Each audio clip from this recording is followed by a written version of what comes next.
Hello dear student, मैं Sumit Arora PW में आप सभी का बहुत बहुत स्वागत करता हूं। डियर स्टूडेंट, आपको पता है हमारी सीरीज चल रही थी उत्तर प्रदेश करंट अफेयर को फोकस करते हुए कि यूपी के हिसाब से कौन से करंट अफेयर हमारे लिए इंपॉर्टेंट हो सकते हैं। उसको हम लगातार देखने का प्रयास भी कर रहे थे, जो कि हमारे आगामी परीक्षाएं जो मेंस हो या प्रीलिम्स हो उसके लिए बहुत इंपॉर्टेंट हो सकती हैं। विशेष रूप से पेपर 5 और पेपर 6 जो आपको मालूम है अलग अलग दो पेपर जो है ऐड किए गए हैं, उसके लिए करंट अफेयर यूपी का आपको जानना बहुत ज्यादा इंपॉर्टेंट होगा। तो चलिए आज के सेशन को देखना स्टार्ट करते हैं। That is very very important session for your upcoming examination, that will for the mains and well as prelims के लिए। तो देखते हैं क्या है आज हमारे लिए सबसे इंपॉर्टेंट न्यूज के रूप में। तो फर्स्ट है दैट इज उत्तर प्रदेश का मानचित्र हमको दिखाई दे रहा है। उत्तर प्रदेश का मानचित्र हमको दिखाई दे रहा है। प्लीज जरा इसको जरूर देखिएगा, बहुत अच्छे से देखिएगा, क्योंकि आपको मालूम है प्रीलिम्स में बहुत सारे क्वेश्चन यहीं से निकल आते हैं और एरिया हमको बहुत अच्छे से पता होना चाहिए यूपी का, तभी आप बेटर रूप में एक अंडरस्टैंडिंग भी रख पाओगे कि ज्योग्राफी के हिसाब से कि किस हिसाब से हमको चीजों को देखना है या इकोनॉमिक पॉइंट ऑफ व्यू से क्या इंपॉर्टेंस किसका होगा। तो फिलहाल बेसिक को याद रखिएगा। Saharanpur that is the top most state है, आपको दिख भी रहा होगा नॉर्थ में। इधर आपके सोनभद्र, ललितपुर आपको दिखाई पड़ रहे हैं। सबसे ईस्टर्न कौन सा आपको दिखाई दे रहा है, दैट इज बलिया। उधर आप देखेंगे तो शामली। इस प्रकार से आपको थोड़ा थोड़ा बेसिक पता होना चाहिए। सबसे बड़ी बाउंड्री हमारी किसके साथ हो रहा है, कितने सबसे ज्यादा डिस्ट्रिक्ट किसके साथ टच करते हैं, तो एमपी के साथ। उसके अलावा राजस्थान से देखें तो केवल 2 ही डिस्ट्रिक्ट टच कर रहे हैं, that is Agra as well as Mathura. तो इस प्रकार से बेसिक आउटलाइन दिमाग में जरूर रखिएगा। तो चलिए अब स्टार्ट करते हैं हम लोग आज के करंट अफेयर को। सबसे पहला क्या है, दैट इज दिस। बहुत बढ़िया आपके सामने एक खूबसूरत सा पिक्चर लगा हुआ है। आई होप सो आप भी सोच रहे होंगे सर ये कहाँ की आप पिक्चरें दिखा रहे हो, बिल्कुल एयरपोर्ट दिखा रहे हो। सबसे पहले आते ही एयरपोर्ट दिखाना स्टार्ट कर दिया। फिलहाल यहाँ पर कुछ लिखा हुआ है रानी कमलापति रेलवे स्टेशन। ठीक है सर, रेलवे ऐसे भी हैं क्या? हाँ भैया, रेलवे ऐसे भी हैं। अब आपने हमने नहीं देखा है तो एक अलग बात है, लेकिन भारत में एयरपोर्ट वाली कल्पना के हिसाब से ऐसे भी रेलवे स्टेशन मौजूद हैं। खासकर 3 रेलवे स्टेशन जो है कुछ इसी तरीके से बनाए गए हैं, जो मतलब मॉडर्न हाईटेक सिटी के रूप में अपने आप में डेवलप किए गए हैं। मतलब सेंटर पॉइंट के रूप में इनको डेवलप किया गया है इन रेलवेज को। और सबसे इंपॉर्टेंट चीज है इनकी कनेक्टिविटी से लेकर के वहां पर हर चीज की उपलब्धता, मतलब जो भी आधुनिक मॉडर्न फैसिलिटीज हो सकती हैं उनको यहां पर प्रोवाइड किया गया है। सर ऐसे कौन कौन से हैं, तो भाई देखने का प्रयास करो। सबसे पहले तो रानी कमलापति रेलवे स्टेशन तो आपको दिखाई दे ही रहा है। इसके बाद जो सेकेंड वाला दिखाई पड़ता है that is this, Indian railway first fully centralised AC terminal in Bengaluru to begin operation. ये बेंगलुरु का है विश्वेश्वरैया रेलवे स्टेशन। और पहला भारत का क्या है, that is centralise AC terminal है। पूरी तरीके से अगर आप इसको देखें तो ये भी आपको आज एयरपोर्ट की तरीके पूरी फीलिंग देगा। मतलब टॉप क्वालिटी का इसको बनाया गया है, टॉप मोस्ट क्वालिटीज में इनको बिल्डअप किया गया है इन रेलवेज को। तो आप देख सकते हैं ये इस प्रकार का कुछ आपको रेलवे स्टेशन दिखाई पड़ता है, तो समझ में आ ही रहा होगा कि रेलवे के दिन लग रहा है फिरने वाले हैं। तीसरा आपको दिखाई पड़ता है that is Gandhinagar capital. Gandhinagar capital Gujarat में स्थित है। थोड़ा सा अगर इसको आप देखेंगे तो एक अलग ही लेवल पर आपको दिखाई पड़ रहा है। ये इसका एंट्री गेट है, तो समझ में आ रहा होगा कि वाकई ऐसे बनाया गया है जैसे कुछ एयरपोर्ट को डेवलप किया जा रहा है।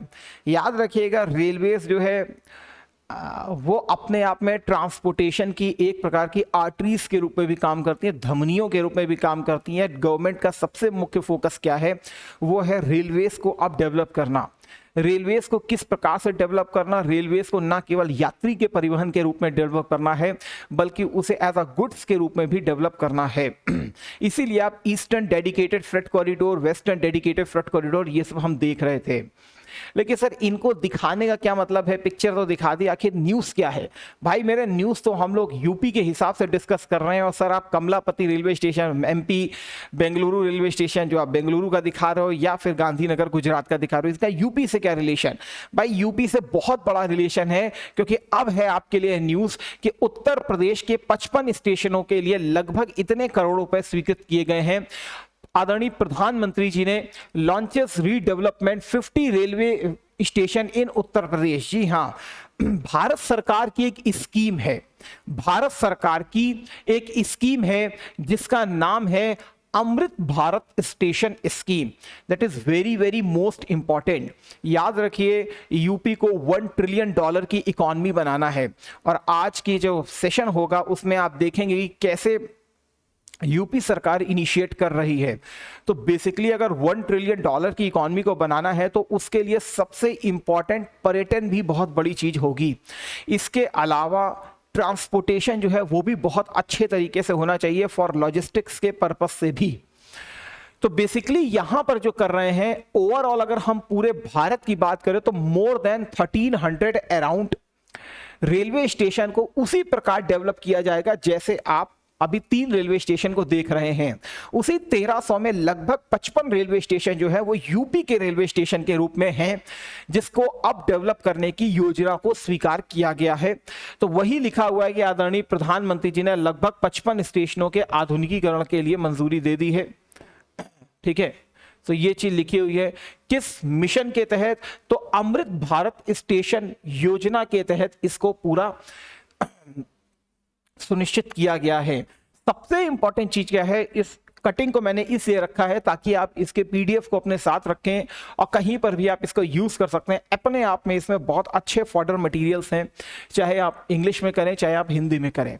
अगर आप देखें तो सबसे इंपॉर्टेंट चीज आपको क्या यहां पे कह रहे हैं, मुख्यमंत्री ने रेलवे स्टेशनों के कायाकल्प को सुनिश्चित करती इस लोक कल्याणकारी योजना के लिए प्रधानमंत्री का आभार व्यक्त किया। उन्होंने कहा इस योजना अमृत भारत स्टेशन योजना के तहत रेलवे स्टेशनों को अत्यधिक उत्कृष्ट यात्री सुविधाओं, विश्व स्तरीय आधारभूत ढांचा प्रोवाइड किया जाएगा।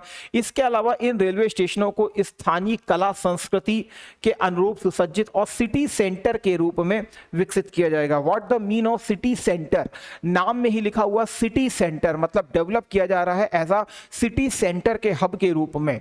मतलब सेंटर ऐसा होता है जहां से प्रॉपर हर चीज की कनेक्टिविटी होनी चाहिए, चाहे वो मेट्रो की कनेक्टिविटी हो, चाहे वो बस की कनेक्टिविटी हो, चाहे वो जहां पे इकोनॉमी के साधन बैठे हुए हैं वहां की कनेक्टिविटी हो। मतलब पूरी तरीके से सेंट्रलाइज्ड सिस्टम के रूप में इसको डेवलप किया जाएगा, जो कि एज अ हार्टलैंड के रूप में वहां पर काम करेगा, एज अ सिटी सेंटर के रूप में काम करेगा।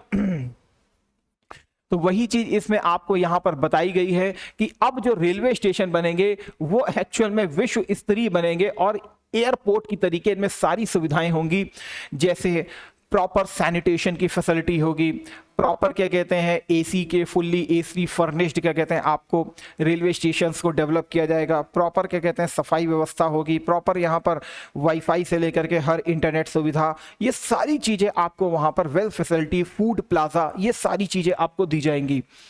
तो वही चीज़ यहाँ पर इसमें लिखी हुई है।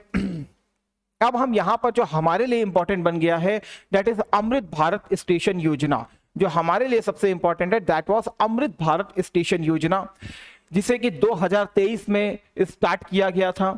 ABSS अमृत भारत स्टेशन योजना जो है ये लगभग एक लॉन्ग टर्म दृष्टिकोण के साथ, अप्रोच के साथ लागू की गई है, जिसमें लगभग 1300 के अराउंड जितने भी भारत के पूरे रेलवे स्टेशन है उनका कायाकल्प करने की कोशिश की जाएगी। और कायाकल्प कैसे किया जाएगा, तो वो 3 रेलवे स्टेशन आपके लिए as a model railway station के रूप में डेवलप किए गए हैं। इसके अलावा ये जो ABSS आपको प्रोवाइड हो रहे हैं, इस प्रकार के जो आपको डेवलप किए जाएंगे स्टेशन, वहां पर आपको क्या क्या फैसिलिटीज प्रोवाइड की जाएंगी। तो अगर आप देखें तो एंट्री गेट अलग होगा, एग्जिट गेट अलग होगा। जैसे कि हम लोग विशेष रूप से देखते हैं एयरपोर्ट पे आपको ये चीज़ें बहुत आसानी से दिखाई देंगी। वही अगर एयरपोर्ट में देखेंगे तो बहुत से लॉन्च बने रहते हैं जहाँ पे आप जा सकते हो, प्रॉपर खा सकते हो, फूड प्लाजाज बने रहते हैं, बच्चों के लिए कुछ गेम्स के भी सिस्टम बने रहते हैं। तो ये सारी चीज़ें यहाँ पर आपको प्रोवाइड की जाएंगी। और जो यूपी सरकार का मिशन है 1 डिस्ट्रिक्ट 1 प्रोडक्ट, इस 1 डिस्ट्रिक्ट 1 प्रोडक्ट की भी एक बेसिक थीम यहाँ पर देखने के लिए आप देखेंगे ही देखेंगे, जो यहाँ पर आपको 1 डिस्ट्रिक्ट 1 प्रोडक्ट के रूप में दिखाई देगी। जो लोकलाइज्ड मार्केट है उस लोकलाइज्ड मार्केट को यहाँ पर इसके थ्रू प्रमोट किया जाएगा, इसीलिए यहाँ पर लिखा हुआ है। तो बेसिक एमिनिटीज तो आपको देंगे ही देंगे, एंट्री एग्जिट का प्रॉपर फंक्शन होगा। ऐसा नहीं कि केवल एंट्री से ही एग्जिट भी हो रहे हो, एग्जिट से भी एंट्री कर रहे हो, ऐसा नहीं होगा।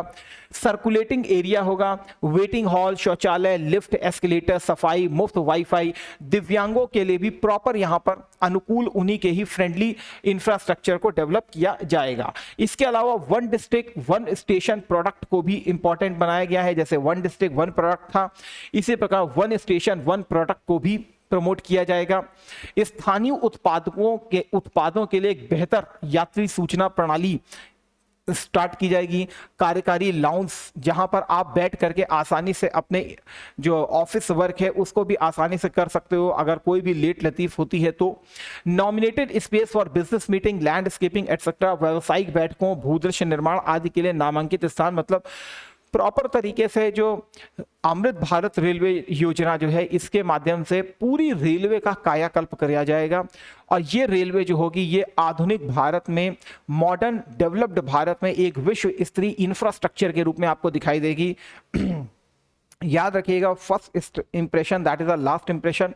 और विदेशों से जो भी हमारे यहाँ आए तो ऑब्वियस सी बात है कि वो एक तरफ क्या कहते हैं जो लोकलाइज्ड एयरलाइंस है उसमें तो सफ़र करता ही करता है, लेकिन ये सबसे बड़े हॉट स्पॉट होते हैं इधर उधर जाने के लिए। आपको मालूम है रेलवे जो है अपने आप में सबसे इम्पॉर्टेंट क्या कहते हैं ट्रांसपोर्टेशन का सिस्टम है। अगर ये विश्व स्तरीय होगा तो एक अलग ही प्रकार की हमारे यहाँ भी चीज़ें डेवलप होंगी ही होंगी। तो वही चीज़ देखिए, साफ साफ लिखा है सिटी सेंटर के तौर पर विकसित करने का इसे मास्टर प्लान है। सिटी सेंटर क्या होगा तो देखिए यहाँ लिखा भी है वही चीज़। देखिए आपके आंसर राइटिंग में ऐसी चीजें थोड़ा सा आनी चाहिए, दैट इज सिटी सेंटर। तो सिटी सेंटर का मतलब ही क्या है, सिटी के सेंटर के रूप में इसको डेवलप किया जाएगा। ऐसा सेंटर जहां से कनेक्टिविटी हर प्रकार की हो, कहीं पे भी यहां पहुंचने में किसी को दिक्कत ना हो। समुचित एकीकरण से इन स्टेशनों को सिटी सेंटर के रूप में विकसित करने के लिए मास्टर प्लान भी तैयार किया जा रहा है, जो एक प्रकार से इंटीग्रेटेड अप्रोच को लेकर के चलेगा, आइसोलेटेड अप्रोच नहीं होगी। That will be promote the integrated approach. ठीक है, शहर के समग्र शहरी विकास को प्रमोट करेगा। और आपको मालूम है sustainable development that is the key. तो एक्चुअल में ये सस्टेनेबल डेवलपमेंट को भी प्रमोट करेगा। जब भी इंटीग्रेटेड अप्रोच आती है वहां सस्टेनेबल डेवलपमेंट गोल उसका एक आवश्यक अंग के रूप में दिखाई पड़ेगा ही पड़ेगा। और आपको मालूम है सस्टेनेबल डेवलपमेंट गोल इस समय की है किसकी, डेवलपमेंट की। ठीक है ना, तो केवल छोटी सी एक न्यूज़ थी जिसको आपको पता होना चाहिए। नाउ नेक्स्ट न्यूज़, 12.74 लाख बच्चों व 3.88 लाख गर्भवतियों का होगा टीकाकरण।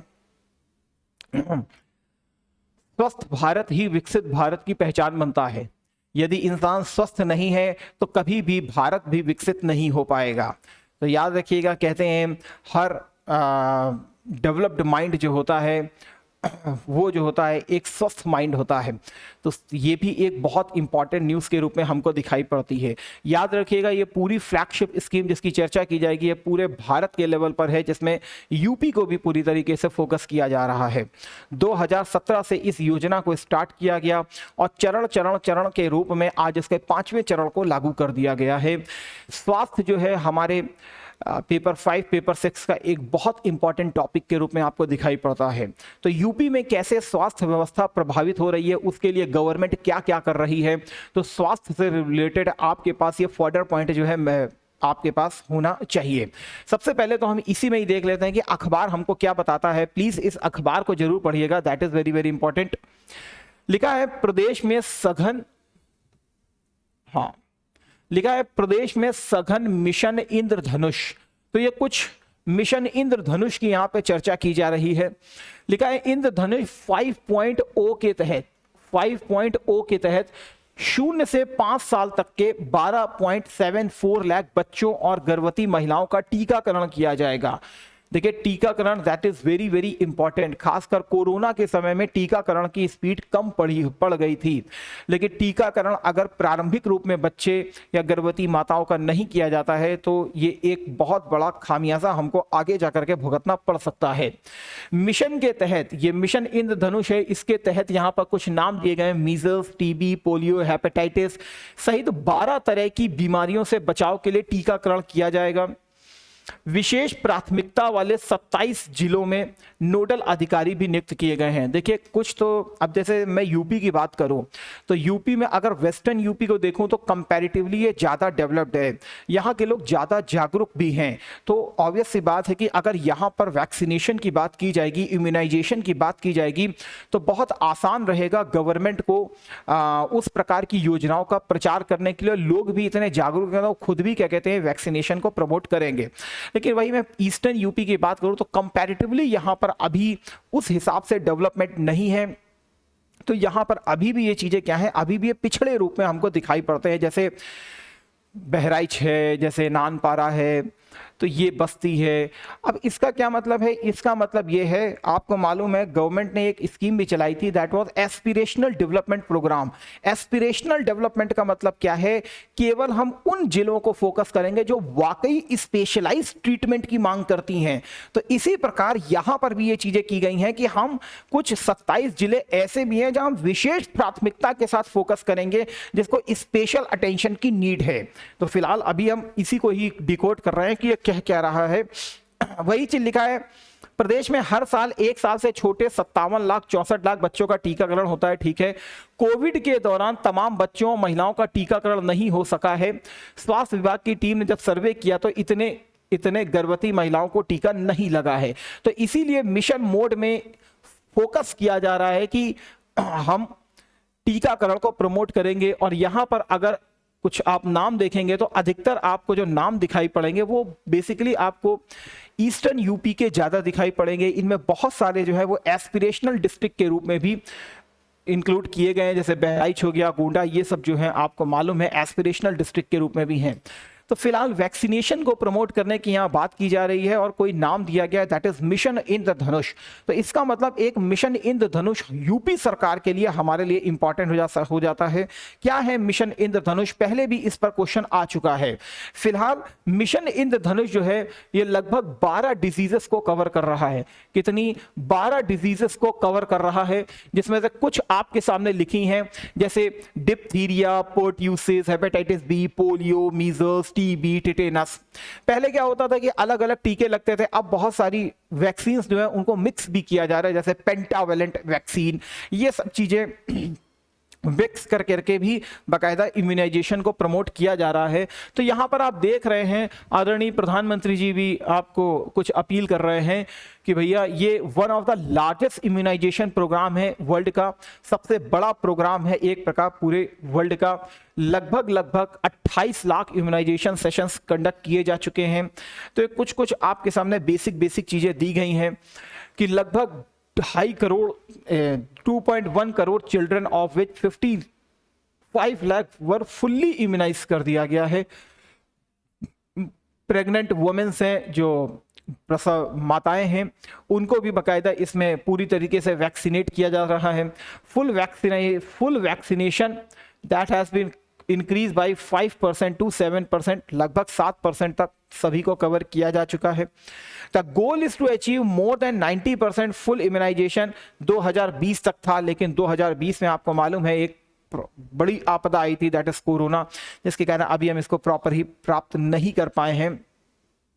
तो एक्चुअल में ये 2017 की ये जो आपके सामने पिक लगी हुई है, दैट इज मिशन इंद्रधनुष 2017 की लगी हुई है। लेकिन इसके बाद लगातार इसको चरणबद्ध स्टेप वाइज स्टेप प्रमोट किया जा रहा है।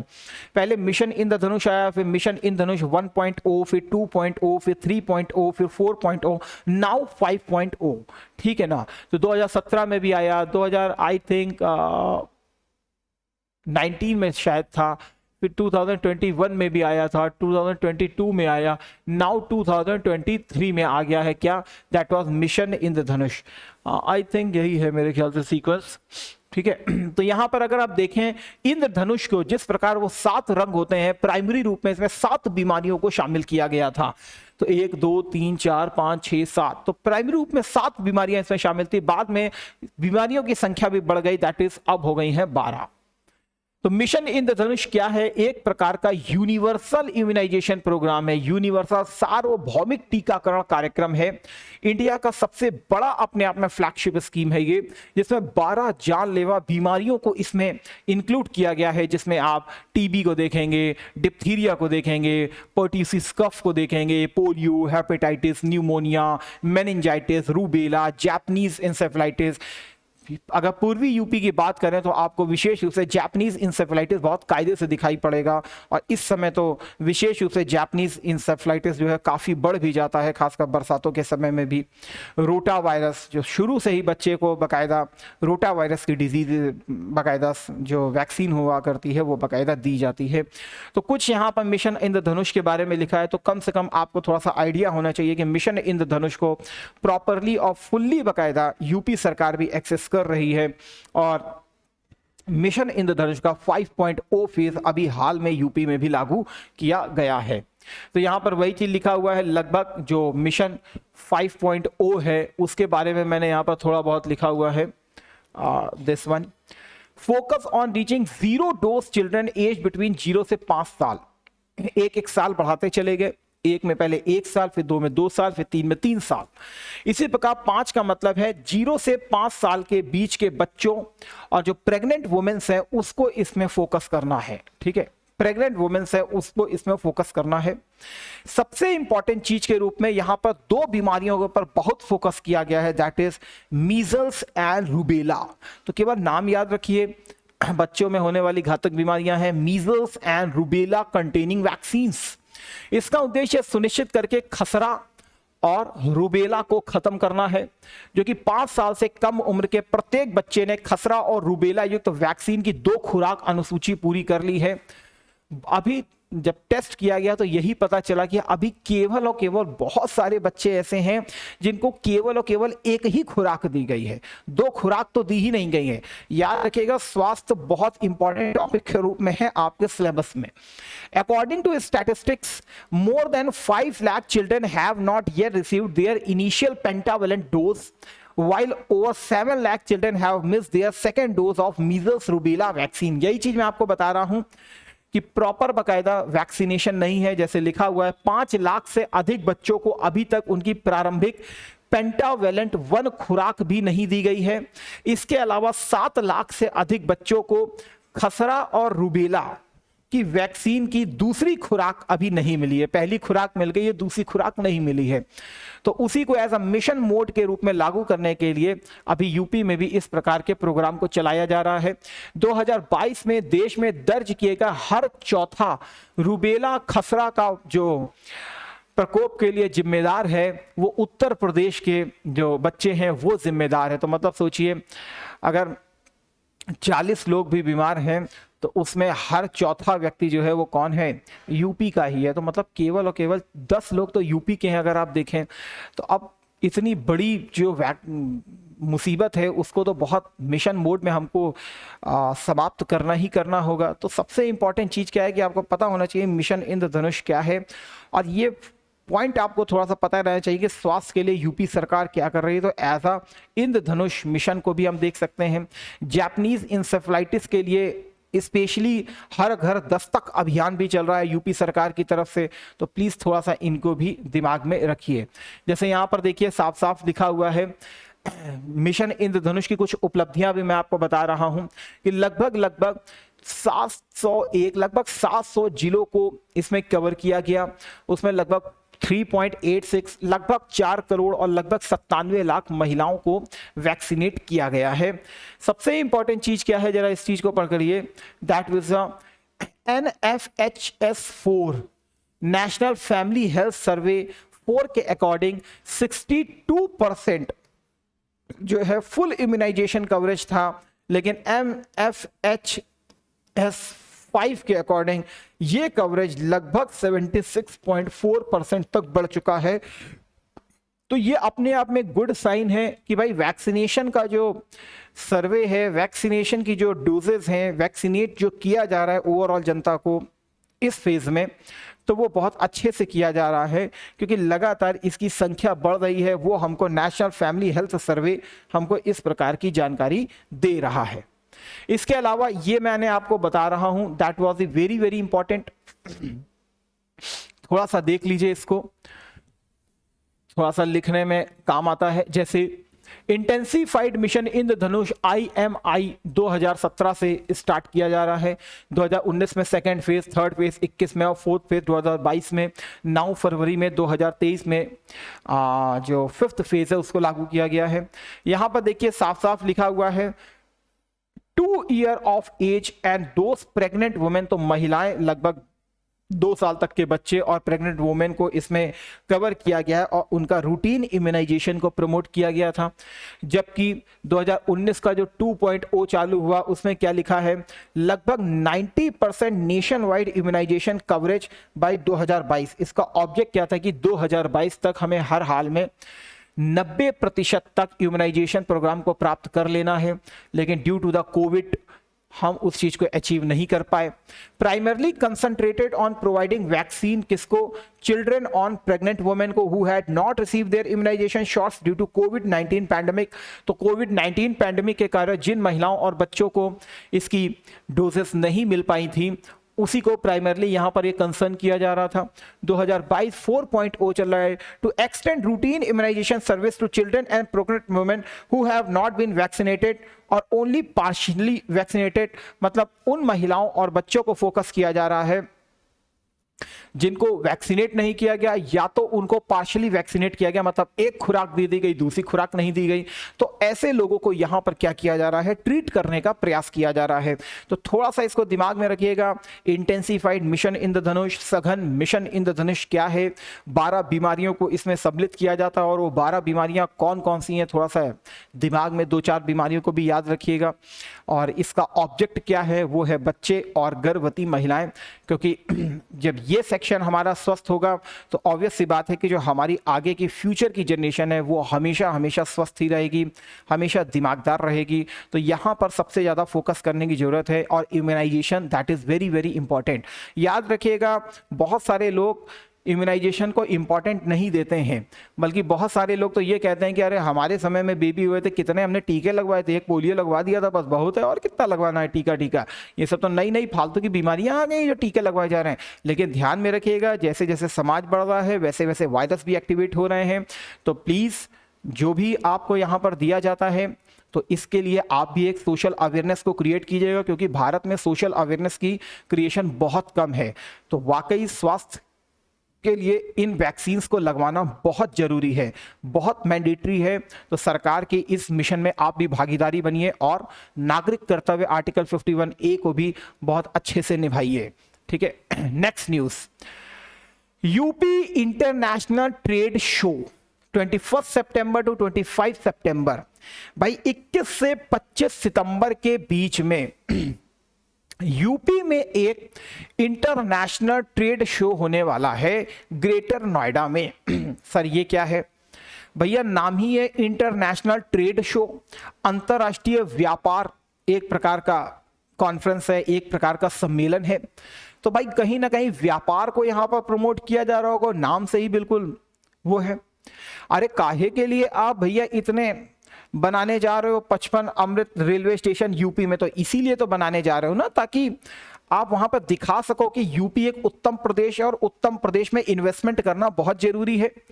10-12 फरवरी को यदि ग्लोबल इन्वेस्टर समिट होता है, 33.5 लाख करोड़ आता है, तो 33.5 लाख करोड़ आएगा कहां पे, एकदम से तो नहीं आएगा। उसके लिए हमें बहुत सारी चीजें और भी करनी पड़ेंगी।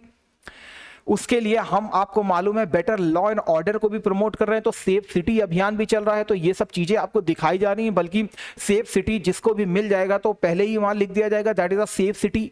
तो अपने आप में ये सारी चीजें जो है एक प्रकार से इकोनॉमी के जो वर्चुअस साइकिल है उसको प्रमोट करने के लिए इंपॉर्टेंट है और यूपी की छवि को एज अ उत्तम प्रदेश के रूप में डेवलप करने के लिए बहुत जरूरी है।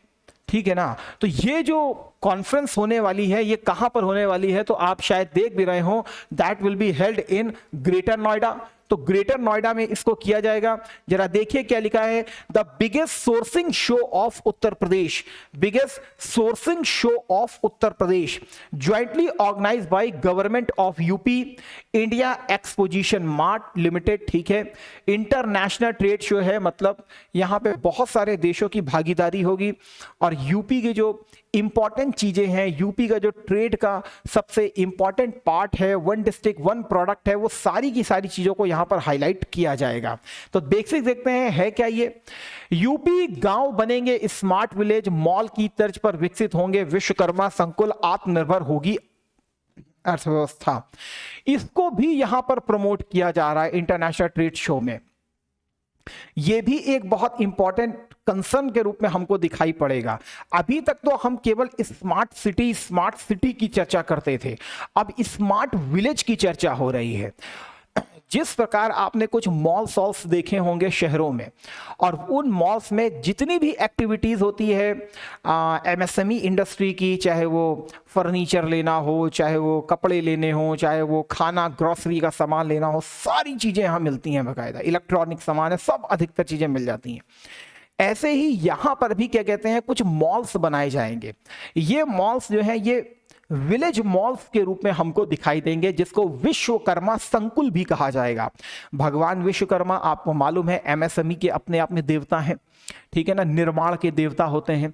तो इन जितने भी संकुल हैं यहां पर एमएसएमई इंडस्ट्री को बहुत ज्यादा प्रमोट किया जाएगा और सरकार भी इनको प्रमोट करने के लिए यहां की वस्तुओं को डायरेक्टली परचेज भी करेगी, जिसको गवर्नमेंट ई मार्केट प्लेस के रूप में भी प्रमोट किया जाएगा।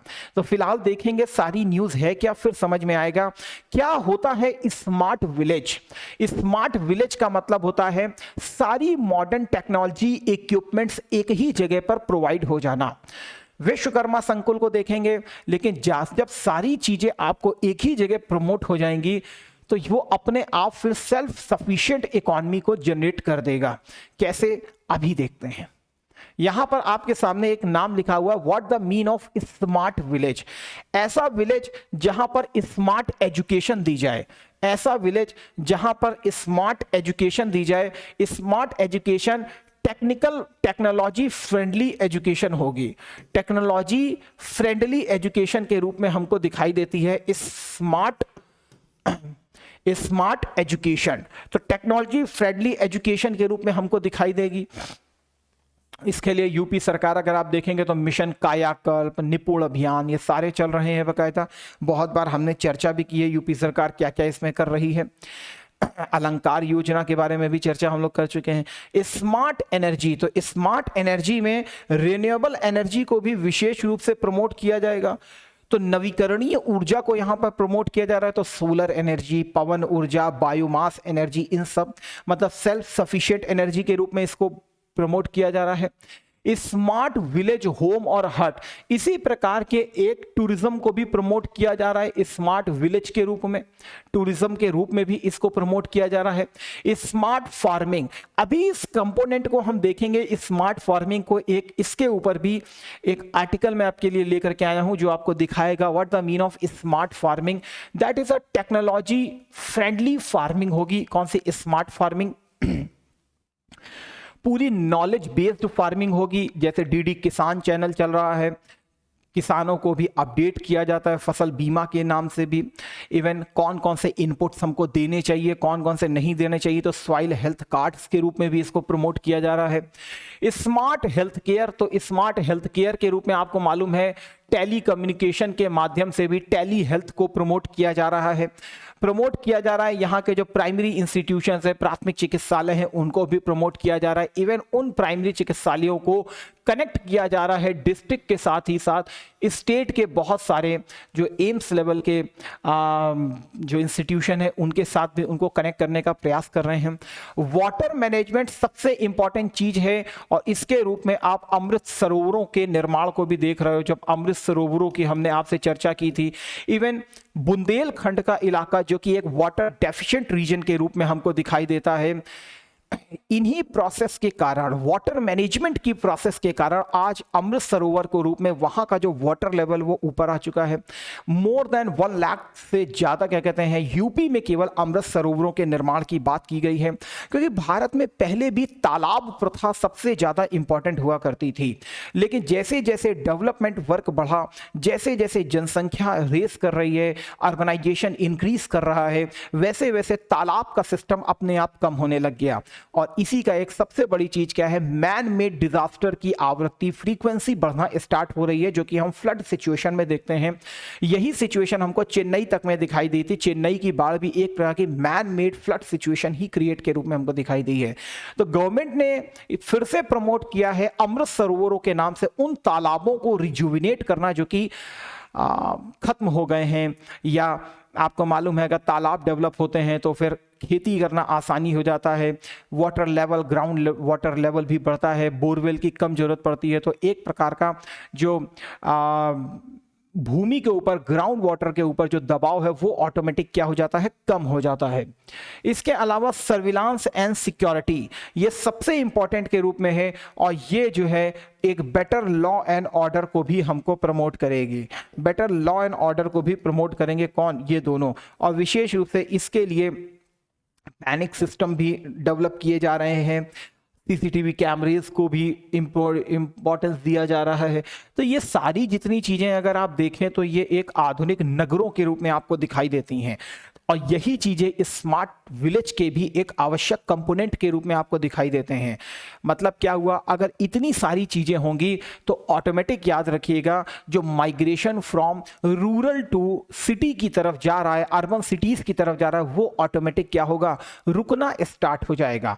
केवल यही नहीं होगा, जब ये सारी चीजें होंगी तो जो शहरों से जो इंडस्ट्रीज हैं वो ऑटोमेटिक मूव करके कहां पर आने लगेंगी, गांवों की तरह। वाई गांवों को, तो याद रखिएगा आज भी गांव जो है पूरी इकोनॉमी में अगर देखें तो मोर देन 54% डिमांड जो है अकेले अकेले गांवों से जनरेट की जाती है, शहरों से नहीं जनरेट की जाती, गांवों से जनरेट की जाती है। तो अपने आप में बहुत इंपॉर्टेंट होंगे और ग्रोथ इंजन के रूप में स्मार्ट विलेज हमको दिखाई देंगे।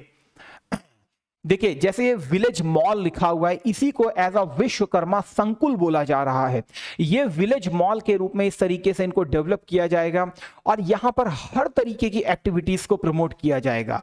एमएसएमई, छोटी छोटी इंडस्ट्रीज से लेकर के बड़ी बड़ी चीजें यहां डेवलप की जाएंगी और यहीं एक पूरे मार्केट को डेवलप किया जाएगा। तो आसपास के नौजवान युवा बेहतर माइंडसेट गांव से सीधे सीधे यहां पर वर्किंग कर सकता है। और गवर्नमेंट भी इसको प्रमोट करने के लिए यहाँ के जो प्रोडक्ट्स बनेंगे, तो गवर्नमेंट को भी खरीदना होता है किसी चीज को, तो गवर्नमेंट की भी एक वेबसाइट है, एक प्रकार से आप मान सकते हैं गवर्नमेंट ई मार्केट प्लेस। वहां पर इन लोगों को अपना रजिस्ट्रेशन कराना होता है, वहां जाकर के अपनी सारी वस्तुओं को रखना होता है। गवर्नमेंट डायरेक्ट वहां पर डीलिंग करती है और डीलिंग करने के द्वारा इनके बहुत सारे प्रोडक्ट्स को वहां पर वो परचेज कर लेती है। तो उसी प्रकार यहां पर अब आप पढ़ सकते हो, आदरणीय मुख्यमंत्री योगी आदित्यनाथ जी ने प्रदेश के गांवों को स्मार्ट विलेज में तब्दील करने के निर्देश दिए हैं। क्या है सबसे इंपॉर्टेंट चीज, देखिए हर गांव में क्या होगा, मॉल की तर्ज पर विश्वकर्मा संकुल बनेंगे। तो विश्वकर्मा जी कौन थे, तो हमारे भगवान विश्वकर्मा जी एमएसएमई की एक प्रकार से भगवान माने जाते हैं, निर्माण के वो देवता माने जाते हैं, इसीलिए इनका नाम क्या लिखा गया, विश्वकर्मा संकुल।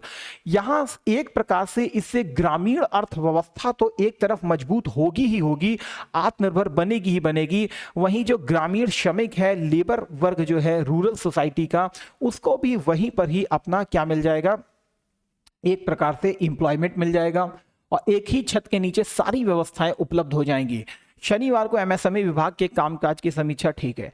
मुख्यमंत्री ने लखनऊ, गोरखपुर और यूपी के सभी बड़े रेलवे स्टेशन, जरा पढ़िए, गांधी आश्रम, पर्यटन विभाग के होटलों, आवास गृह सहित अन्य महत्वपूर्ण स्थानों पर ओडीओपी का डिस्प्ले लगाने के लिए भी निर्देश दे दिए हैं।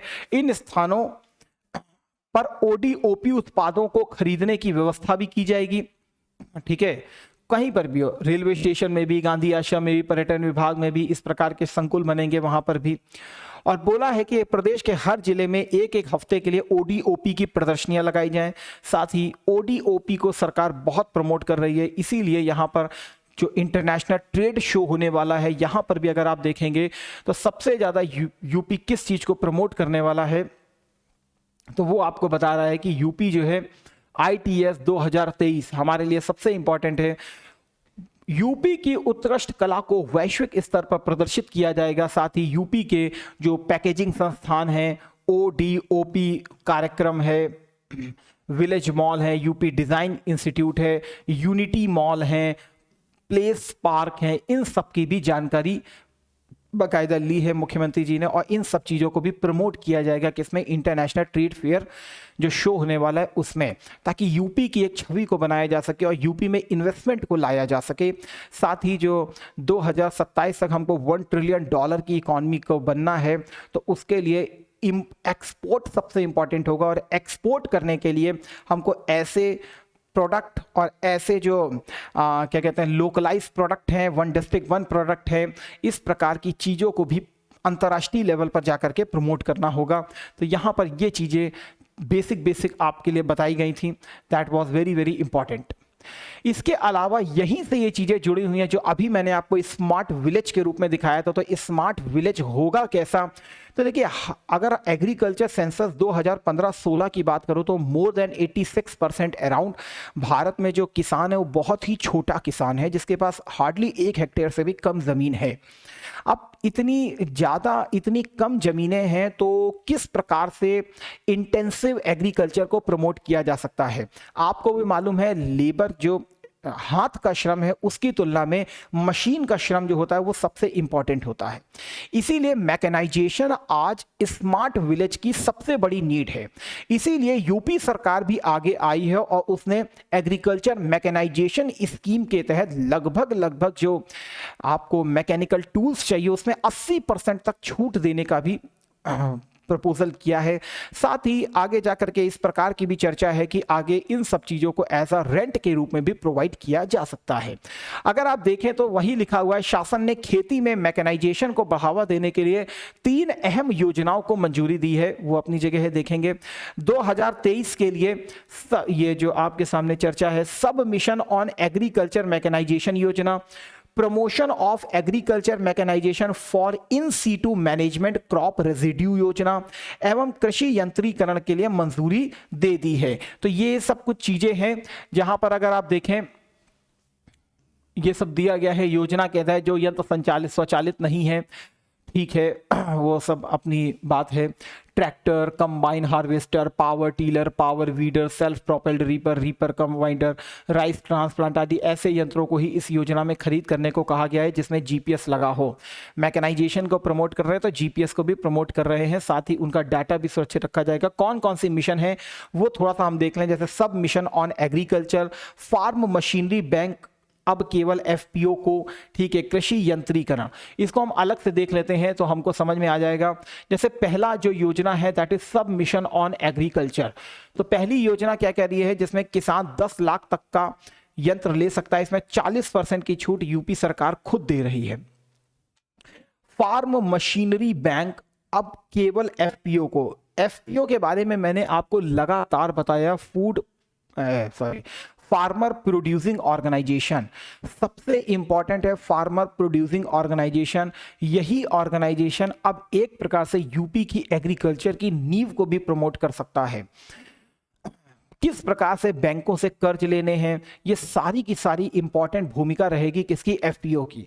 जरा देखिए यहाँ पर मैंने आपको एफपीओ के बारे में पूरा मैंने क्लास भी लिया था, आप उस चीज को जाकर के पीछे देख भी सकते हैं जाकर के एफपीओ के बारे में। Promotion of agriculture mechanisation for in situ management crop residue योजना में मुख्य रूप से फार्मर मशीनरी बैंक बनाए जाएंगे, फार्मर मशीनरी बैंक्स बनाए जाएंगे। फसल प्रबंधन करने वाले यंत्र भी इसमें लिए जा सकते हैं। 15 लाख का इसमें 80% छूट जाएगी। पहले एक लाभार्थी को छूट मिलती थी, अब देखिए यहां सरकार क्या कह रही है, जी नहीं, एक नहीं, अब फार्मर प्रोड्यूसिंग ऑर्गेनाइजेशन को हम प्रमोट करेंगे। और इस प्रकार का फार्म मशीनरी बैंक बनाएंगे, ताकि आपको अगर इस प्रकार की कोई चीज लेनी है तो सबसे इंपॉर्टेंट भूमिका किसकी रहेगी? फार्मर प्रोड्यूसिंग ऑर्गेनाइजेशन की। इसके अलावा कृषि यांत्रिकरण को प्रमोट किया जा रहा है, तो इस प्रकार के कुछ अनुदान भी दिए जाएंगे। बताने का सीधी सी मतलब यह है, कभी भी डायरेक्ट तो आपसे ऐसे क्वेश्चन नहीं डाला जाएगा कि कृषि यंत्रीकरण के बारे में बताइए। स्मार्ट विलेज की चर्चा की जाएगी, तब आप वहां पर लिख सकते हो एग्रीकल्चर मैकेनाइजेशन को प्रमोट करना, और उसके लिए यूपी सरकार कुछ अपनी स्कीमें चला रही है, तो आप वहां पर नाम केवल डाल सकते हो सब मिशन ऑन एग्रीकल्चर, या कृषि यंत्रीकरण पर इस प्रकार की कुछ सब्सिडी दे रही है, या यूपी की एग्रीकल्चर में सबसे इंपॉर्टेंट भूमिका फार्मर प्रोड्यूसिंग ऑर्गेनाइजेशन को दी गई है, और सरकार ने एग्रीकल्चर फार्म मशीनरी बैंक्स जो बनाए हैं उसके लिए भी अब केवल और केवल जो लोन्स दिए जाएंगे वो बेसिकली एफपीओ को ज़्यादातर प्रमोट करने के लिए दिए जाएंगे। तो इस तरीके की चीज़ों को आप लेकर के आ सकते हो। ये अपने आप में कंबाइंड है कौन सी? स्मार्ट विलेज के एक आवश्यक अंग के रूप में। इसी प्रकार एक और आपको यहां पर दिखाई देगी, जैसे यहां पर लिखा है यूपी के गांवों में होगा हाई स्पीड इंटरनेट, तो ऑटोमेटिक ये भी एक प्रकार से जुड़ी हुई है, किससे? यूपी की ही योजना से जुड़ी हुई है, और यूपी के ही स्मार्ट विलेज को प्रमोट करेगी। रोटी कपड़ा मकान के अलावा आज इंटरनेट भी रोटी कपड़ा मकान के हिसाब से हो चुका है, क्योंकि इसके अलावा बिना आप कोई भी चीज़ों की जानकारी भी प्राप्त नहीं कर सकते हैं। और यूपी सरकार क्या पूरे भारत सरकार की भी भारत नेट परियोजना चल रही है, और उसमें ग्राम पंचायतों को ब्रॉडबैंड नेटवर्क से जोड़ा जाना है। अगर आप इसको पढ़ेंगे तो इसमें आपको बहुत सारे फॉर्डर पॉइंट मिलेंगे, बहुत इंपॉर्टेंट चीज़ें मिलेंगी। मैंने खुद इसको पढ़ा तो मैं इसको कट करने की कंडीशन में नहीं बना, तो इसीलिए इसको आप पढ़िएगा जरूर, क्योंकि अपने आप में इंपॉर्टेंट है। सभी ग्राम पंचायतों को हाई स्पीड इंटरनेट से लैस किया जाएगा, एवं ग्राम सचिवालय के लगभग 50 मीटर के दायरे में फ्री वाईफाई एक्सेस दी जाएगी गाँव वासियों को। इसके अलावा ग्राम सचिवालय जो बनेंगे वहां पर सीसीटीवी और पब्लिक एड्रेस सिस्टम भी लगाया जाएगा। ये सब चीजें इसमें लिखी हुई हैं। इसके अलावा पूरे ग्राम पंचायत में ऑल वेदर स्टेशंस लगेंगे, रेन गेज कितनी बारिश होगी इसका पहले ही अनुमान किया जाएगा। हर गांव को डिजिटल सुविधाएं प्रोवाइड की जाएंगी, ठीक है ना। इसके अलावा सबसे इंपॉर्टेंट चीज देखिए जो मैं अभी आपसे बात कर रहा था, that is GeM portal. GeM portal को इंग्लिश में लिखते हैं that is GeM portal government e market place.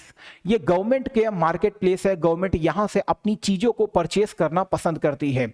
दूसरी तरफ अगर देखें तो स्मार्ट विलेज के आवश्यक कंपोनेंट के रूप में आपको यहां पर ठोस और तरल अपशिष्ट प्रबंधन की बात की जा रही है, जो सॉलिड और लिक्विड वेस्ट मैनेजमेंट है उसको भी यहां पर प्रमोट करने की बात की जा रही है। वहीं विश्वकर्मा संकुल की बात की जा रही है। तो अपने आप में इंटीग्रेटेड मॉडल जिसकी मैं बात कर रहा हूं वो इंटीग्रेटेड मॉडल की एक आपको यहां पर छवि देखने को प्रयास करेगा। इन सभी के जरिए ग्रामीण अर्थव्यवस्था को एज आ आत्मनिर्भर अर्थव्यवस्था बनाने की बात की जा रही है, क्योंकि एक ही जगह पर सारी सुविधाएं प्रदान की जाएंगी। इसके अलावा यहाँ पर कुछ बारात घर भी बनाने की बात की जा रही है, तो ठीक है। पंचायतों में मातृभूमि योजना के बारे में भी मैंने आपको बताया था कि कुछ ऐसी योजनाएं चल रही हैं यूपी में कि यदि आप किसी चीज़ का निर्माण कराते हो तो 50% आप लगाओ, 50% सरकार लगाएगी for the welfare of the गाँव। तो उसके लिए लेकिन वहाँ पर जो भी इंफ्रास्ट्रक्चर बनेगा उसमें आपका नाम रखा जाएगा, क्योंकि आपने भी वहाँ पर पैसा लगाया होगा। तो ये सारी चीज़ें जो हैं आपको यहाँ पर बात की जा रही हैं। जैसे इसको आप पढ़ेंगे तो लिखा क्या है, यहाँ पंचायत सहायक अकाउंटेंट कम डाटा एंट्री ऑपरेटर नियुक्त किए गए। पहली बार गांवों के लिए आर्किटेक्ट और कंसल्टिंग इंजीनियरों का इम्पैनलमेंट लॉन्च किया जा रहा है। वर्तमान में प्रदेश में 57,000 ग्राम पंचायतों, 75 जिलों पंचायतों और इतनी क्षेत्र पंचायतें काम कर रही हैं। देखिए panchayat that is the grassroot level of democracy. ये डेमोक्रेसी का एक आधारभूत स्तर है, और उस ग्राम स्तर पर कौन कौन से वर्क किए जा रहे हैं वो चीजें आपको थोड़ी देखनी चाहिए। That is be very very important. इसके अलावा जो हमारे लिए सबसे इंपॉर्टेंट एक न्यूज आई है दैट वाज बीमारू अनशेकेल्ड। विवेक देवराय जी जो नीति आयोग के एक मेंबर भी हैं, इनके द्वारा ये पूरा आर्टिकल लिखा गया है, और इस आर्टिकल में यूपी को एज अ डेवलपमेंट हब के रूप में भी दिखाने का प्रयास किया गया, और यूपी क्या क्या कर रहा है उसके बारे में हमको पता चल रहा है। यूपी किस प्रकार से उत्तम प्रदेश की तरफ बढ़ रहा है, कुछ इंडिकेटर्स भी हमको यहाँ दिए गए हैं। तो एज अ फॉर्डर मटीरियल के रूप में में आप इसे अपने एग्जामिनेशन में यूज कर सकते हो। That is a very relevant point. अगर यहां पर देखें तो बेसिक आपको यहीं पर दिख गया होगा, लिखा हुआ है यूपी सा sharp reduction in deprivation across 12 indicators under the heads of education, health और लिविंग स्टैंडर्ड। आपको मालूम है HDI के 3 कंपोनेंट होते हैं, जिसमें एजुकेशन होती है इंपॉर्टेंट, हेल्थ होता है और लिविंग स्टैंडर्ड होता है। इवन हेल्थ के बारे में आज हमने एक पूरा का पूरा सेगमेंट भी चर्चा किया है, जिसमें इंद्रधनुष की भी बात की गई है। लिविंग स्टैंडर्ड के रूप में देखेंगे तो रेलवे तक आपको दिखाया गया था, एज अ सिटी सेंटर के रूप में इसको डेवलप किया जा रहा है। तो ये सब चीज़ें जो है इकोनॉमी को रिवाइव करने के लिए बहुत इंपॉर्टेंट रहती हैं। और एजुकेशन जो है वो लगातार प्रमोट की जा रही है। मिशन कायाकल्प से लेकर के अलंकार, इन सब चीज़ों की लगातार हमने प्रीवियस सेशन में भी चर्चा की है कि गवर्नमेंट किस प्रकार से इनको प्रमोट कर रही है। इसके अलावा यहां पर सीधी सीधी बात कह रहा है कि लगभग 12 इंडिकेटर हैं जहां यूपी की क्षमता को देखा गया और यूपी ने किस प्रकार से वहां पर विकास किया है उसको यहां पर पहचाना गया कि यूपी वाकई क्या कहते हैं, यहां पर जो पावर्टी है वो बहुत तेजी से रिडक्शन की मोड पर है। तो ये सब चीज़ें यहाँ पर हमने देखने का प्रयास करेंगे। इसका बेसिक क्रक्स मैंने आपके लिए निकाला है, this one, Bimaru unshackled what clicked in UP decoding MDPI, multi level development poverty index. देखेंगे अभी हमें क्या है। Is about basic needs covered under many central scheme since these are implemented largely by the states, those with better delivery saw reduction in poverty. तो खासकर important है। देखिए एक होता है HDI, ये भी HDI ही है और कुछ नहीं है, जिसकी अभी हमने चर्चा की, एजुकेशन की चर्चा की, हेल्थ की चर्चा की, एम्प्लॉयमेंट की चर्चा की, जो यहां पर अगर आप देख रहे हो लिविंग स्टैंडर्ड की चर्चा की। तो ये HDI के ही 3 कंपोनेंट हैं।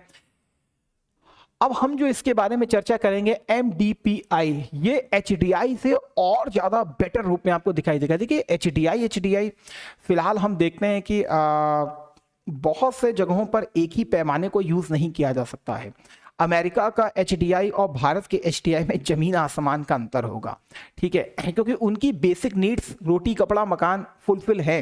लेकिन हमारे यहाँ स्टिल अभी भी प्रॉब्लम क्या है कि हमारी महिलाएं जो हैं, हमारी माताएं बहनें जो हैं, वो बाकायदा गाँवों में अभी भी पानी भरने के लिए तालाब तक जाती हैं, कुओं तक जाती हैं।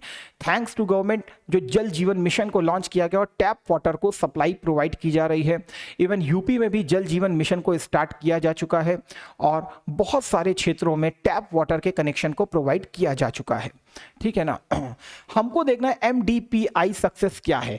यहां पर जो मैं आपके सामने बात कर रहा हूं, this one is a MDPI, multi national development poverty index की हम लोग बात करेंगे, ठीक है। यहां पर भी 3 ही इंडिकेटर हैं, जिसमें आप एक हेल्थ को देख रहे हो, दूसरा एजुकेशन को देख रहे हो, तीसरा लिविंग स्टैंडर्ड को भी देख रहे हो। लेकिन यहां पर बहुत सारी चीजों को इसमें 3 डायमेंशन कर दिया गया है पॉवर्टी को। अगर हेल्थ में देखें तो यहाँ न्यूट्रिशन को भी कुछ पार्टिसिपेशन दिया गया है, चाइल्ड मोर्टेलिटी को भी दिया गया है, यहाँ ईयर ऑफ स्कूलिंग को दिया जा रहा है, स्कूल अटेंडेंस को दिया जा रहा है, इवन कुकिंग फ्यूल को भी देखा जा रहा है। कहीं ऐसा तो नहीं कि आप गैस को यूज करते हो और लकड़ी का यूज करते हो। इसीलिए तो उज्ज्वला मिशन लेकर के आया गया था और उज्ज्वला के द्वारा बाकायदा जो हमारी माताएं बहनें थीं उनको बाकायदा सिलेंडर प्रोवाइड किया गया था। इसी प्रकार सैनिटेशन में अगर हम देखें, इसीलिए स्वच्छ भारत मिशन लेके आया, क्योंकि अगर सैनिटेशन अगर खुले में किया जाता है तो इससे बीमारियों को भी बढ़ावा मिलता है। तो ऑब्वियस सी बात है कि इसका इनडायरेक्टली जो सबसे बड़ा इम्पैक्ट पड़ता है वो हमारी माताओं बहनों के ऊपर ज़्यादा पड़ता है। ड्रिंकिंग वाटर के बारे में देखें तो ड्रिंकिंग वाटर में भी अभी मैंने बात की थी जल जीवन मिशन के बारे में। तो जल जीवन मिशन अपने आप में बहुत इंपॉर्टेंट है, जो कि ड्रिंकिंग वाटर को प्रोवाइड करने के लिए टैप वाटर कनेक्शन प्रोवाइड करता है। इलेक्ट्रिसिटी, और इलेक्ट्रिसिटी किस प्रकार से प्रोवाइड की जा रही है, सौभाग्य योजना के द्वारा सारी की सारी जो बिजली के कनेक्शंस है वो सब प्रोवाइड किए जा चुके हैं गांव गांव तक। अब आपको भी मालूम है पहले जितनी आपके यहाँ बिजली जाती थी अब उतना नहीं जाती है। इसका मतलब इलेक्ट्रिसिटी भी क्या हो रही है, लगातार इंप्रूव कर रही है। हाउसिंग, तो प्रधानमंत्री आवास योजना के तहत लगातार आवासों का भी निर्माण किया जा रहा है और वो आवास भी प्रोवाइड किए जा रहे हैं। असेट्स, तो ये सारी चीजें हैं। इवन बैंकिंग का भी इसमें एक चैनल आएगा, इसमें 10 हैं तो बैंकिंग का भी है। तो बैंकिंग में भी आपको मालूम है प्रधानमंत्री जनधन योजना, क्योंकि financial inclusion that is very very most important. जो स्वर्गीय राजीव गांधी जी जे थे, तो राजीव गांधी जी ने एक अपना स्टेटमेंट दिया था कि केंद्र से चला हुआ 1 रुपया जो है वो नीचे तक आते आते केवल 15 पैसे रह जाता है। लेकिन आज क्या होता है कि थैंक्स टू डिजिटल गवर्नेंस केंद्र सरकार जब 1 रुपया भी डालती है तो पूरा का पूरा 1 रुपया जाता है किसके अकाउंट में? बेनिफिशियरी के अकाउंट में। देखिए यहाँ पर कुछ आपके सामने वो 12 इंडिकेटर लिखे हुए हैं, जैसे मैंने एक बैंक अकाउंट को भी यहाँ पर इंक्लूड किया हुआ है। तो न्यूट्रिशन की भी बात की गई है, child and adolescent and mortality, तो इसके लिए आपको हेल्थ पर्सपेक्ट में जाना ही होगा। अगर आप देखें तो मैटरनल हेल्थ, तो महिलाओं की हेल्थ के लिए भी मिशन इंद्रधनुष की भी आज चर्चा की गई है, तो दोनों के दोनों उसमें आ रहे होंगे। ईयर्स ऑफ स्कूलिंग और स्कूल अटेंडेंस, नामांकन करना अपनी जगह होता है लेकिन उसको फुलफिल करना वो अपनी जगह होता है। तो यहाँ पर दोनों के ऊपर फुल फोकस किया जा रहा है, केवल नामांकन ही नहीं, ईयर्स ऑफ स्कूलिंग भी है और स्कूल अटेंडेंस कितनी चल रही है, तो इसको भी इंपॉर्टेंस दिया जा रहा है। कुकिंग फ्यूल में देखें तो सबसे इंपॉर्टेंट चीजें दिखाई दे रही है और सैनिटेशन जो है उसको भी बहुत ज्यादा महत्व दिया जा रहा है। ड्रिंकिंग वाटर को प्रमोट किया गया, इलेक्ट्रिसिटी, हाउसिंग और असेट्स। फिलहाल ये जो आपको 12 इंडिकेटर दिख रहे हैं, ये सबसे एक कहते हैं ना कि माइन्यूट लेवल की आपको नॉलेज प्रोवाइड कर देते हैं। इसी माइन्यूट लेवल की नॉलेज को यूपी सरकार ने भी फोकस किया है और इन जितने भी इंडिकेटर हैं इन सब में एक प्रोग्रेसिव स्टेप दिखाया है किसने? यूपी सरकार ने, ठीक है ना। तो इसीलिए वहां पर लिखा है कि अब वो बीमारू स्टेट से क्या हो चुका है, वो बाहर हो चुका है, क्योंकि यहाँ मल्टी डायमेंशनली पावर्टी इंडेक्स जो है वो हमको इसी तरीके का कुछ इंडिकेशन कर रहा है। पावर्टी इंडेक्स में अगर आप देखें तो यहाँ पे डार्क जो रेड कलर दिखाई दे रहा है वो बिहार का दिखाई दे रहा है, जबकि जो आपको 30 से 40 में एक हल्का सा देखें कलर, तो अब यूपी पहले इसी डार्क कलर में हुआ करता था लेकिन अब क्या हो चुका है, ये इससे बाहर जा चुका है। जबकि राजस्थान को देखेंगे तो वो और ज्यादा बाहर जा चुका है, ठीक है ना। तो ये चीज हमको दिखा रहे हैं। जबकि साउथ इंडिया को देखेंगे तो these are the developed states, तो ये डेवलप्ड स्टेट्स के रूप में है। तो ऑब्वियस सी बात है कि यहां पर तो शार्प रिडक्शन होगा नहीं, क्योंकि ये ऑलरेडी डेवलप्ड फेज में है पूरी तरीके से। मेन अगर डेवलपमेंट की बात करेंगे तो ये वाले इलाके ज्यादा भी फोकस में, क्योंकि अभी यहाँ पूरी तरीके से डेवलपमेंट को हार्नेस नहीं किया गया है। तो थोड़ा सा इनको देख सकते हैं, that is very very important. अगर यहाँ पर देखें तो यहाँ मैंने एक बेसिकली डेटा लिया हुआ है जो बहुत इंपॉर्टेंट है, जो कि नीति आयोग के द्वारा भी समर्थित है। यूएनडीपी की वैश्विक रिपोर्ट के बाद नीति आयोग ने हाल में 2023 के लिए MDPI वही multi dimensional poverty index report जारी की। दोनों ही मामलों में सुधार मुख्य रूप से NFHS 5 national family health survey report 5 द्वारा संचालित है, मतलब इसके द्वारा इसको पूरी तरीके से समर्थित किया गया है। यूएनडीपी की रिपोर्ट में कहा गया है कि 2005-6 दैट इज वेरी इंपॉर्टेंट और 2019-21 के बीच में लगभग 415 मिलियन लोग गरीबी रेखा से बाहर आए हैं और अब भारत में गरीबी 55% से घटकर 16.4 हो चुकी है।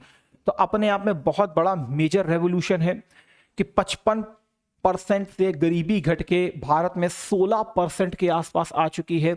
यूएनडीपी का आंकड़ा है, तो कम से कम आप इसको याद रखिए, थोड़ा सा इंपॉर्टेंट रहेगा, ठीक है। इसी प्रकार नीति आयोग की रिपोर्ट हमको बताती है यूपी, बिहार, एमपी, ओडिशा, राजस्थान में गरीबी में सबसे तेजी से कमी आई है। बिहार में अब 33% गरीबी है, एमपी में 20%, ओडिशा में 15%, राजस्थान में 15.3%। जबकि यूपी में अगर हम देखें तो 2015-16 में 37.7% के साथ यूपी 22.9% पर आ चुका है। 37% हुआ करती थी और अब कितनी हो गई है? 22.9। तो शार्प रिडक्शन दिखाई दिया है और सबसे तेजी से रिडक्शन जो दिखाई दिया है वो यूपी में दिखाई दिया हुआ है, जो लगभग एमपी के आधार के समान है, ठीक है,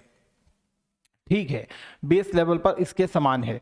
तो मतलब मैं ये बताना चाह रहा हूं कि एक्चुअल में अगर हम देखें तो ठीक है, इस समय जो देखें वो 22.9% के आसपास है यूपी में गरीबी रेखा। तो बस ये चीज आपको दिखाई जा रही, केवल एक फॉर्डर पॉइंट के रूप में आपको दिमाग में होना चाहिए कि एक्चुअल में देखें तो यूपी में जो गरीबी है वो ऑटोमेटिक बहुत तेजी से कम कर हो रही है। तो क्यों हो रही है, तो वो आपको थोड़ा सा स्मार्ट विलेज प्रोग्राम, गवर्नमेंट के क्या क्या इनिशिएटिव हैं, थोड़ा थोड़ा पता होने चाहिए। क्योंकि और बीमारू स्टेट से जो यूपी है अब निकल चुका है, एक प्रकार से हम देखें तो बीमारू स्टेट के रूप में अब यूपी को कंसीडर मत कीजिए। क्योंकि अगर देखें तो बहुत ही शार्प डिक्लाइन दिखाया है किसने, यूपी ने, गरीबी रेखा में, ठीक है। और जब जब इसकी चर्चा होगी तो ऑटोमेटिक नो पॉवर्टी जो है हमेशा हाईलाइट रहेगी, नो पॉवर्टी हमेशा हाईलाइट रहेगी। क्यों, क्योंकि भैया पॉवर्टी खत्म करना सस्टेनेबल डेवलपमेंट गोल के तहत हमारा एक सबसे प्रमुख ऑब्जेक्ट है और इन सारे प्रोग्राम्स के द्वारा हमने इसको प्रमोट किया भी है। तो I hope so you got my point. इसके अलावा इसको आप अलग अलग तरीके से जोड़ भी सकते हो। यदि हम रेलवे स्टेशन की बात करेंगे तो प्लीज़, जो पहली आपके सामने न्यूज़ बात की थी, तो उसको प्लीज़ यहाँ पर आप जोड़ दीजिएगा, इंफ्रास्ट्रक्चर वाले सेक्शन से उसको प्लीज जोड़ दीजिएगा, दैट विल बी इंपॉर्टेंट। जिस हेल्थ इंद्रधनुष मिशन की हमने बात की थी तो उसको प्लीज आप सस्टेनेबल डेवलपमेंट गोल 3 से जोड़ दीजिएगा, क्योंकि वहां पर हेल्थ की चर्चा की गई है। जब क्लीन वाटर की चर्चा करते हैं तो 6 वाला जो है वो सबसे इंपॉर्टेंट हो जाता है। तो प्लीज सस्टेनेबल डेवलपमेंट गोल को अपने आंसर में थोड़ा सा लेकर के आइए, बहुत इंपॉर्टेंट पॉइंट के रूप में सस्टेनेबल डेवलपमेंट गोल हमको दिखाई देता है। तो ठीक है, आज की जो कुछ न्यूज़ थी आज हमारे सामने यही रही है। बाकी जैसा आपकी डिमांड होगी कोशिश करेंगे कि इसकी फ्रीक्वेंसी को और अब तेज़ी से बढ़ाया जाए और यूपी की न्यूज़ को एक्सप्लोर किया जाए पेपर 5 और पेपर 6 के सेगमेंट के अकॉर्डिंग। तो चलिए डियर ऑल, आज के सेशन को हम लोग यहीं पर समाप्त करते हैं। थैंक यू, जय हिंद, जय भारत, वंदे मातरम।